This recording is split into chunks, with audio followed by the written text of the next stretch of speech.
let's bring in our panel. Republican strategist Evan Siegfried and MSNBC contributor James Peterson, director of Africana Studies at Lehigh University. James, I want to start by listening to Melanie Sloan. She's the first Conyers accuser to go public, and she talked about it with NBC. Let's take a listen. I think it was recognized that he was a problem, that Mr. Conyers' behavior was often problematic. There were lots of stories about him on the Hill then and more recently.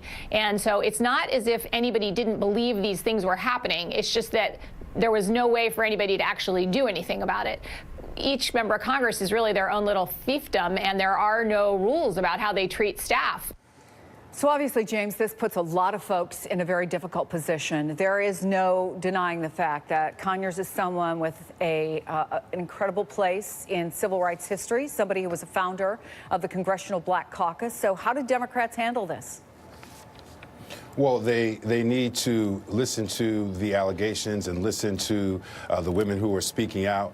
And it's pretty clear here that there have to be some structural adjustments made in terms of how reporting happens and how the process and due process can occur in these kinds of situations. Yes, obviously it's extremely complicated, but we're in this extraordinary cultural moment where we really have to confront toxic masculinity, and we really have to rethink and revise, particularly in the House of Representatives and in Congress, what structures are at work here in order for folks to be able to report and work through these things fairly and equitably. There is having this snowball effect. I mean, this stunning story this week about Texas Republican Joe Barton. He's the longest serving member of Congress from Texas. He's been in contact with Capitol Police after those explicit photos and text messages he allegedly shared with a woman he says he was in a relationship with ended up on the internet. The Washington Post talks about a video that they saw that we don't even want to talk about on Thanksgiving morning.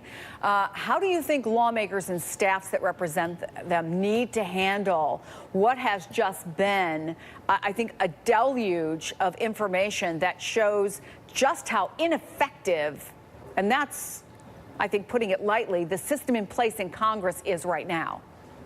Well, the Joe Barton situation is completely different than the John Conyers, the Al Franken, and the Roy Moore situation. Joe Barton seems to be the victim of revenge porn here. He was separated from his wife, and he was in a consensual relationship with a woman whom he sent this material to. Now, I'm not defending the material itself, but the woman releasing it is a crime. So speaking to Capitol Police is 100% appropriate here. But with John Conyers, we have a settlement being paid out using taxpayer dollars. So I just want to make sure I understand. You think that the appropriate person to be looked at here is the woman who released, or we don't know, actually, we don't know where the stuff came from on Twitter, right? We don't know. Whomever released it certainly could have potentially committed a crime, and that's why Joe Barton contacted the police. This is this is a completely different situation.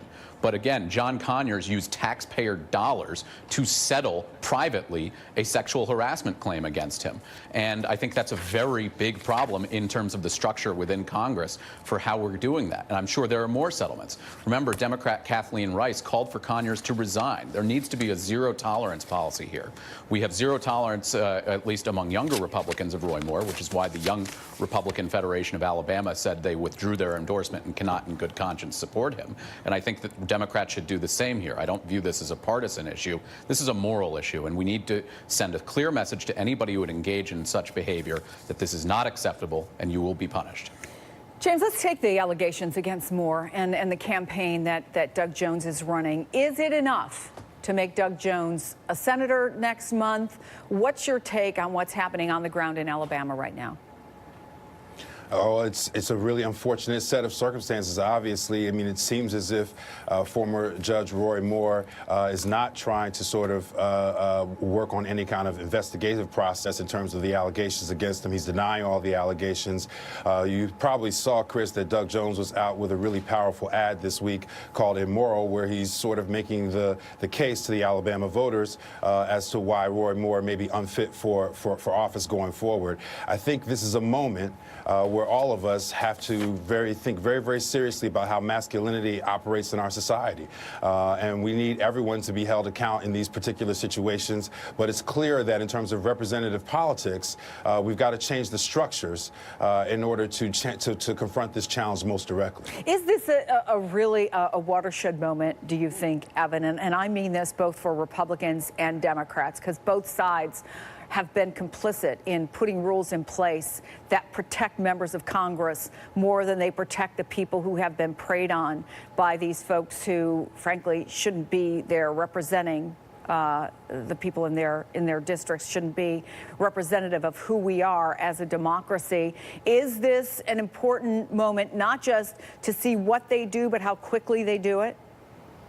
I think, yes, it is. But at the same time, you're seeing a lot of people dig in. You're seeing Roy Moore supporters actually say they're now more likely to vote for him because of the allegations. 28%, according to a JMC poll from about 10 days ago. Well, we have to remember that Donald Trump said it would be bad to have a liberal Democrat in that seat. And as a Republican, I agree. However, I think it would be worse to have Roy Moore there because of the allegations and his history with young girls who are under the age of 18. Remember, when Doug Jones was enforcing the rule of law, Roy Moore was breaking the rule of law. So we need to actually go and stand up for moral values as a Republican Party and say Roy Moore should be gone and set a precedent that we will not tolerate this. And that's part of the structural reforms, because while it's not a court of law, we want to say as a party that we will not associate with such disgusting behavior. And finally, James, I want to remind everybody that there's going to be NFL games throughout the day, which means there's a good chance we could see the president tweet. He's tweeted a lot about the national anthem and players kneeling.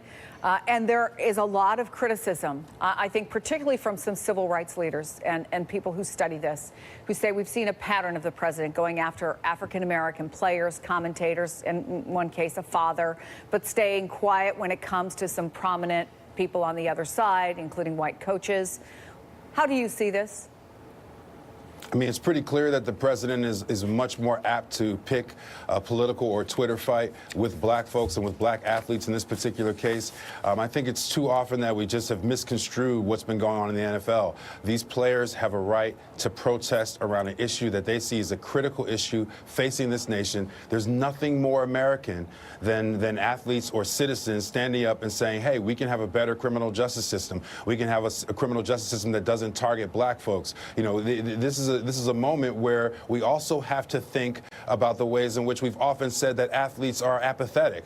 And in a moment where they sort of take a stand, to me, it doesn't make much sense that this president has taken that same opportunity to try to demonize them. But if you look at his record on Twitter in terms of who he attacks and who he doesn't attack, even when certain folks attack him, you can see that it's racially construed. And I think the evidence is pretty plain on that fact, Chris. James Peterson. If I might piggyback. Go ahead. On that. Sure. The president this morning rage tweeted at Washington Post Greg Sargent, who was saying that the president seems to rage tweet against African Americans. And it was a stunning moment because it was very clear in Greg Sargent's original tweet. And now the president responded to Greg Sargent saying in all caps, "Make America Great Again." And I think a lot of people are seeing that as a clear wink and a nod to what Trump was doing. Evan Siegfried, James Peterson. Guys, I really appreciate you being with us on a Thanksgiving morning. Have a great day. Thank you. Thank you, Chris. Appreciate it. Happy Thanksgiving. Happy Thanksgiving.